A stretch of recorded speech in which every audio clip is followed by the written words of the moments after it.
Assalamualaikum warahmatullahi wabarakatuh. Selamat siang, salam sejahtera untuk kita semua. Shalom, berkah dalam, Om Swastiastu, Namo Buddhaya, salam kebajikan, Rahayu. Yang terhormat Kepala SMA Negeri 1 Mertoyudan, Dr. Eti Syarifah Magister Pendidikan. Yang saya hormati para wakil kepala sekolah, yang saya hormati pula para guru SMA Negeri 1 Mertoyudan. Tidak lupa yang saya hormati, saya banggakan Ketua OSIS SMA Negeri 1 Mertoyudan serta pengurus OSIS SMA Negeri 1 Mertoyudan. Tidak lupa yang saya cintai, saya banggakan adalah para siswa SMA Negeri 1 Mertoyudan. Terlebih dahulu marilah kita mengucapkan puji dan syukur kepada Tuhan Yang Maha Kuasa, karena pada siang hari ini kita bisa dipertemukan meskipun secara daring. Saya sampaikan ucapan terima kasih kepada Kepala SMA Negeri 1 Mertoyudan, para guru, para siswa. Ya, untuk kali kesekian saya diberi kesempatan menjadi narasumber di SMA Negeri 1 Mertoyudan tercinta ini. Para siswa yang saya cintai, saya banggakan, pada siang hari ini kita akan melaksanakan kegiatan workshop penulisan sastra. Ya, tema workshop siang hari ini adalah strategi praktik giat menulis puisi dan cerpen di era digital. Ya, mari kita berkreasi, mari kita berinovasi sebagai putra bangsa yang menjadi generasi penerus bangsa ini harus mampu berinovasi. Tetapi inovasi itu merupakan wujud kalau orang itu kreatif. Orang yang tidak kreatif pasti tidak bisa inovasi. Nah, demikian juga yang akan kita laksanakan pada siang hari ini. Ya, kita berkarya sastra. Nah, karya sastra itu dibagi menjadi 3 kelompok. Yang pertama adalah puisi, yang kedua adalah prosa fiksi, dan yang ketiga drama. Nah, kalau kita melakukan tulisan sastra, sama saja kita bercipta sastra. Nah, sastra itu adalah karya imajinasi. Sehingga dalam kegiatan bercipta sastra, kita mengkaryakan, kita mengerjakan, kita melakukan imajinasi. Atau bisa dalam kata lain adalah daya bayang. Seorang penulis sastra itu harus memiliki daya bayang, karena karya sastra itu merupakan karya imajinasi, sekalipun yang diceritakan itu adalah sesuatu yang nyata, tetapi diungkapkan secara imajinatif. Ya, imajinasi yang direalisasikan itu adalah wujud kreativitas. Nah, wujud kreativitas itu bentuk dari suatu industri kreatif. Nah, karya sastra itu merupakan industri kreatif dari sebuah bahasa. Karena kita dengan bermain bahasa, kita menghasilkan sesuatu yang indah, sesuatu yang layak untuk dinikmati, sesuatu yang bisa menghibur, sesuatu yang bisa menggugah batin, pikiran, perasaan penikmat sastra. Nah, saya sangat bangga kalau pada hari ini para siswa ingin berindustri kreatif, memanfaatkan sebuah bahasa, memanfaatkan media komunikasi, yaitu bahasa, untuk menjadi sebuah karya yang kreatif. Nah, sebenarnya wujud imajinasi itu bisa dituangkan dalam berbagai bentuk.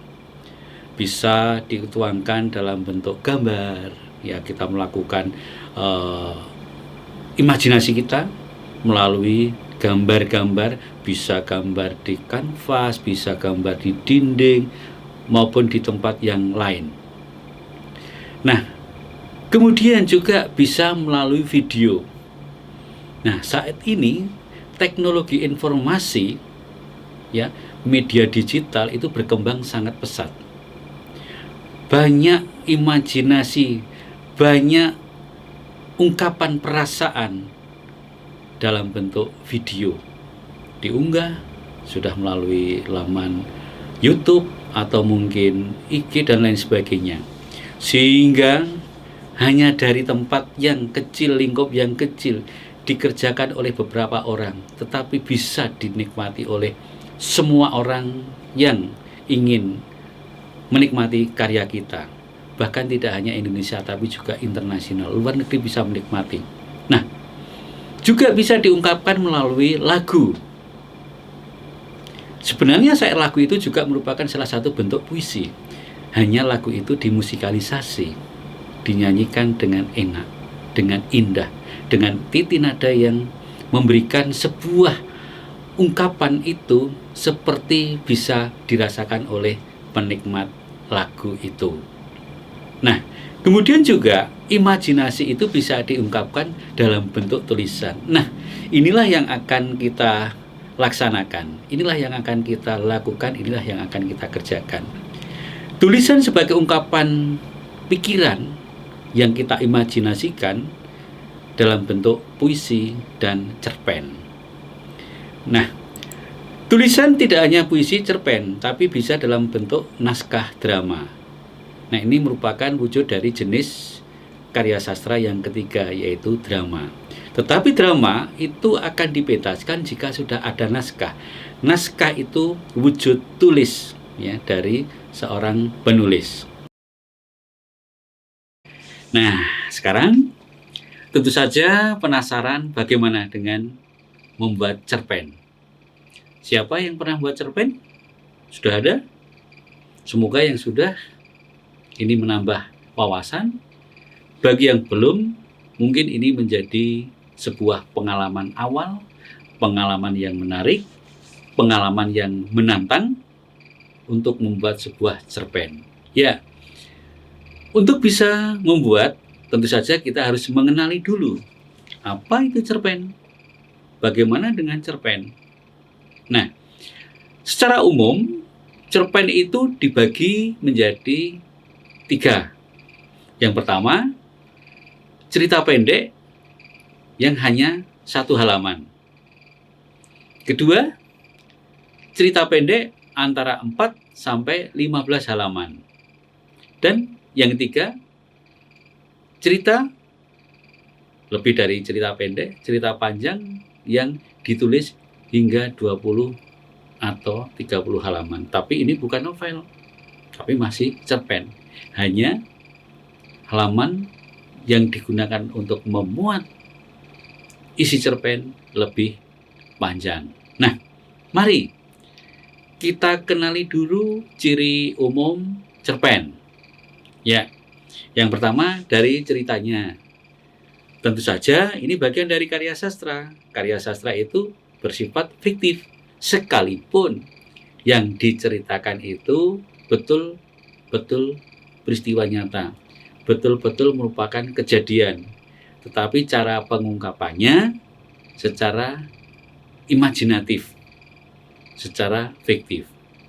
Nah, kemudian ciri yang kedua dari sebuah cerpen itu adalah fokus pada satu konflik saja atau fokus pada satu masalah saja. Berbeda dengan novel. Itu beberapa masalah, beberapa konflik. Nah, kemudian sederhana juga. Apa yang menjadi sumber cerita? Ya, tentang kehidupan sehari-hari. Kehidupan sehari-hari siapa? Ya, tokoh yang ditokohkan. Nah, siapa tokoh itu? Bisa kita sendiri. Kita menjadi tokoh di dalamnya. Atau orang lain yang bisa kita jadikan sebuah inspiratif dari sebuah cerpen yang kita buat. Nah, dengan demikian, cerpen itu hanya terfokus pada satu tokoh. Penggambarannya pun tidak terlalu detail. Nah, dan juga jumlah kata yang dibuat itu tidak lebih dari 10.000 kata. Ya, kemudian kalau orang membaca cukup antara 10 sampai 15 menit sudah paham isi cerpen itu. Nah, bagaimana untuk kita mengenali konflik yang ada pada cerpen dan cukup satu konflik? Nah, kalau kita mengangkat seorang tokoh yang akan kita jadikan, Ya cukup yang terjadi pada satu waktu tertentu, satu peristiwa tertentu saja. Tidak usah sampai pada yang lainnya. Sederhana saja. Nah, dari sentral satu tokoh itulah kita akan mengungkapkan siapa dia, bagaimana dia, tetapi diungkapkan secara menarik. Itu. Nah, kemudian kalau kita akan membuat cerpen, harus betul-betul diperhatikan tahapan-tahapannya. Ya, tahapan-tahapan dalam pembuatan cerpen. Nah, seperti apa tahapannya? Ya, seperti apa tahapan yang harus kita lakukan untuk membuat cerpen? Nah, ini memang agak sulit dibanding dengan membuat puisi. Ya, mari tahap pertama kita menentukan tema. Apa tema yang akan kita ungkapkan? Apa tema yang akan kita paparkan dalam cerpen? Kalau belum punya tema, kita tidak akan bisa membuat cerpen. Nah, bisa tema-tema yang kita angkat, tema sosial, mungkin tema keagamaan, tema kemiskinan, kesenjangan sosial, perjuangan, mungkin tema percintaan, apapun yang terkait dengan kehidupan manusia. Karya sastra itu memang bercerita hidup dan kehidupan manusia, tetapi diungkapkan, dipaparkan secara indah. Agar apa? Agar orang yang menikmati itu, satu, merasa terhibur, tapi selain terasa terhibur, juga ada pelajaran yang bisa diperoleh dari yang dibaca itu. Nah, apapun temanya, silakan. Banyak yang bisa kita angkat dari tema-tema cerpen. Kalau kita melihat tayangan di televisi, katakanlah Indosiar, itu mungkin tema-tema keluarga. Kemudian kalau di SCTV itu cerita itu bertemakan tentang remaja yang sedang mencari pacar, putus, dapat gantinya, kan begitu ya.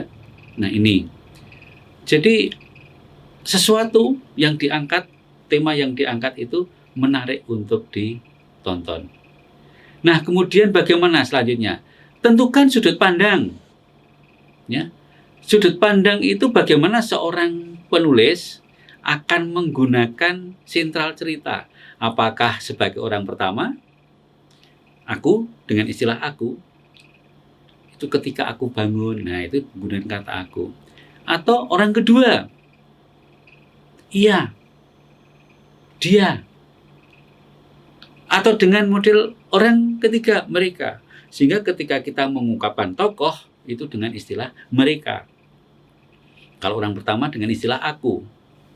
Kalau orang kedua dengan istilah dia atau ia.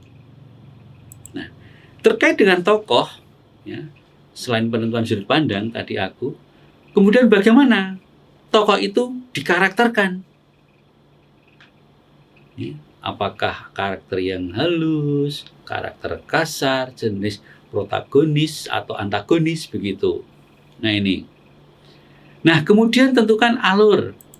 Apakah itu alur sorot balik, alur lurus, ya mulai dari pengenalan, ya mungkin mulai ada penanjakan, mungkin mulai ada konflik, kemudian mulai ada mungkin pertikaian, ya konflik mulai memuncak, kemudian mulai masuk ke peleraian, kemudian masuk pada ending.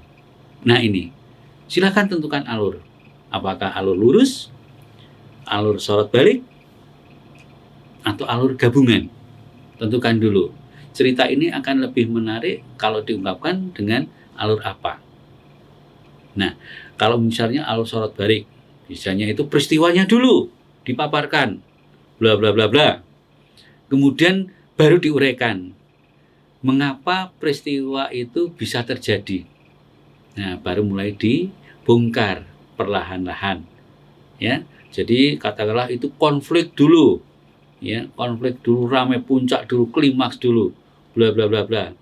Baru kemudian diurai, ya, mengapa sampai terjadi seperti itu. Nah, kalau di film India itu kebanyakan itu surat balik. Konfliknya dulu, peristiwanya dulu, bla bla bla bla bla. Sampai seorang tokoh utama itu mungkin mencari, ya, seseorang. Ternyata apa? Kemudian begitu bertemu dihajar habis-habisan.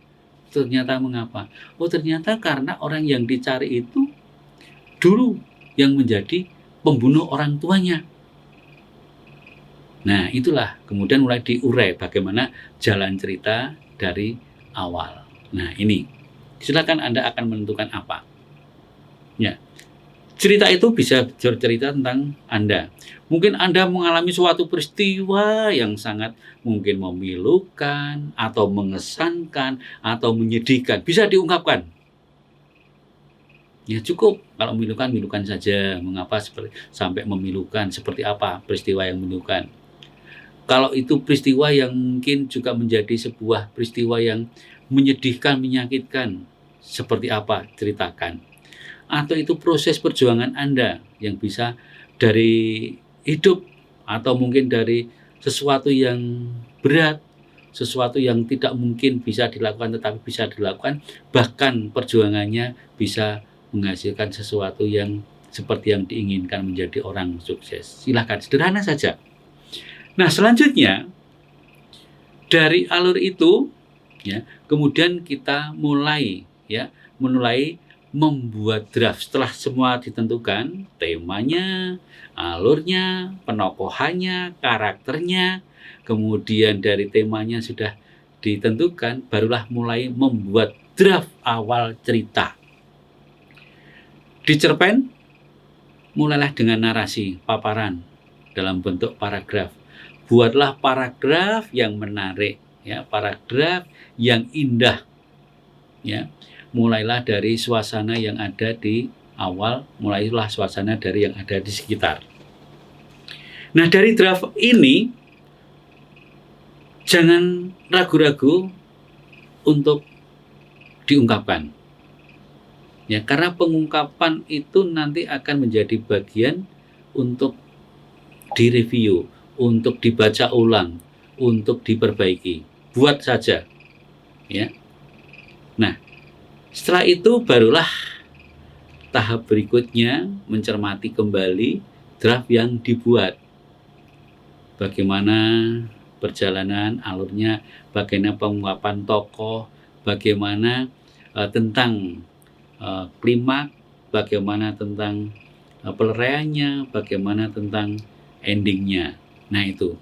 Nah, di situ mulai setelah draft, kemudian mulai dibaca lagi, ditata lagi. Nah, setelah mulai tertata baik, berilah judul. Nah, judul itu muncul setelah penulisan selesai. Karena apa? Karena dari cerita yang ditulis itu begitu alurnya kelihatan, alurnya tampak, mana yang menjadi kunci dari cerita itu. Nah, kunci itulah diangkat menjadi judul. Nah, kalau Anda nonton sinetron-sinetron Indonesia, apa yang Anda tonton? Remaja-remaja nonton apa? Dari sinetron yang ada. Dari judulnya, kemudian mencerminkan isinya. Kalau nonton cerita yang ada di televisi SCTV, tontonan remaja, ya, itu ada judul. Judul itu mencerminkan isinya. Ya. Ya. Mungkin judulnya adalah Telur Cinta. Oh, ternyata Telur Cinta itu apa? Ada seorang cewek, itu mahasiswa atau itu pelajar, mengadakan praktik. Praktiknya di mana? Oh, praktiknya di sebuah peternakan. Ya. Cewek itu anak orang kaya, jijik dengan telur, apalagi dengan ini kotoran bebeknya. Nah, tetapi di situ diceritakan, ya, lama-lama mulai beradaptasi. Nah, didukung oleh anak pemilik peternakan bebek itu cakep, santun, sederhana. Nah, si cewek itu mulai tertarik pada cowok. Akhirnya mau tidak mau sudah mulai melakukan praktik di peternakan itu. Mulai awalnya terpaksa mengambil telur-telur bebek itu, jijik karena di cangkang telur itu kan ada kotoran, masih ada tai bebeknya. Itu boleh dikatakan jijik, atau mungkin bisa juga takut, atau karena tidak terbiasa dengan sesuatu yang kotor. Nah, begitu melihat cowok yang ganteng, anak pemilik peternakan bebek itu kalem, lugu, sederhana, nah si cewek itu mulai tertarik. Nah, ketertarikan itu membuat cewek itu mau melakukan itu. Nah, dengan sering mengambil telur itu sampai merasa jatuh cinta pada anak pemilik bebek itu, maka judulnya menjadi Telur Cinta. Itu cerpen. Hanya sebagian peristiwa saja yang ada di televisi itu, tapi dikemas dengan cara yang ini. Itulah ketika kita mau membuat cerpen dari yang sederhana. Ceritakan aja 2 orang itu sajalah. Ya mungkin kalau ada yang lain bapaknya sedikit sebagai bumbu. Ya, sebagai bumbu. Untuk apa? Mungkin untuk merestui hubungan atau untuk merestui bagaimana pertemanan keduanya. Nah, itu judul diambil dari itu, Telur Cinta. Karena dengan mau mengambil telur dan sering mengambil telur, membantu cowok ini menumbuhkan cinta, benih-benih cinta cewek kepada cowok. Ya, kemudian bagaimana di situ diceritakan, mungkin si cowok itu sepertinya nggak menanggapi, kalem-kalem saja, biasa-biasa saja, cuek, ya. Kemudian diceritakan si cewek itu semakin mengejar cowok itu. Nah, ini sederhana. Dari cerita itu saja mungkin Anda bisa membuat cerpen. Ungkapkan secara paragrafis. Di tengahnya diselingi dialog. Entah itu dialog, entah itu monolog. Nah, itu sebuah cerpen yang sederhana yang bisa dibuat oleh anak-anak. Ya, tidak usah dari sesuatu yang terlalu muluk, terlalu tinggi, tapi dari peristiwa atau cerita atau sebuah pengalaman yang dimiliki oleh anak-anak sendiri secara langsung, yang bisa dikemas, bisa diungkap dalam bentuk cerpen. Nah, untuk referensinya silakan baca-baca cerpen-cerpen yang ada di media cetak, ada di majalah, atau mungkin cerpen yang ada di media elektronik, apapun bisa. Komponennya ini, unsurnya ini, alur ceritanya seperti itu. Itu sebagai pembanding. Tapi ingat bahwa cerpen itu sangat sederhana, mudah dibuat, karena itu hanya dari lingkup yang sederhana, lingkup yang kecil, tetapi menarik untuk diungkapkan secara imajinatif dalam wujud karya sastra. Nah, ini juga merupakan bentuk karya sastra imajinatif dan merupakan industri kreatif bahasa. Karena bahasa yang digunakan dalam sebuah cerpen itu bahasa yang indah, bahasa yang mampu mengungkapkan pesan, gagasan, perasaan dari pengarang yang disampaikan kepada pembaca. Kemudian pembaca menikmati cerpen yang dibuat oleh penulis, memperoleh hiburan, mungkin memperoleh pelajaran, ataupun mungkin memperoleh motivasi sebagai motivasi atas apa yang telah dinikmati. Ya, jadi banyak yang kita peroleh dari ketika kita membuat dan membaca cerpen. Selamat mencoba.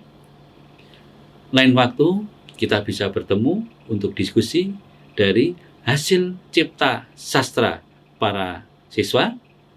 Kemudian mari kita diskusikan, kalau yang sudah bagus, layak untuk ditayangkan, layak untuk diproduksi, produksilah. Kalau yang belum bagus, mari kita diskusikan apa kekurangan, apa kelemahan, agar menjadi sebuah karya sastra yang berkualitas. Sekian yang saya sampaikan. Sekian untuk workshop kali ini. Semoga kita bisa dipertemukan lagi di lain kesempatan, atau mungkin nanti secara khusus kita berdiskusi terkait dengan hasil cipta siswa, yaitu puisi dan cerpen. Terima kasih atas perhatian, terima kasih atas kerjasamanya. Saya akhiri. Wassalamualaikum warahmatullahi wabarakatuh.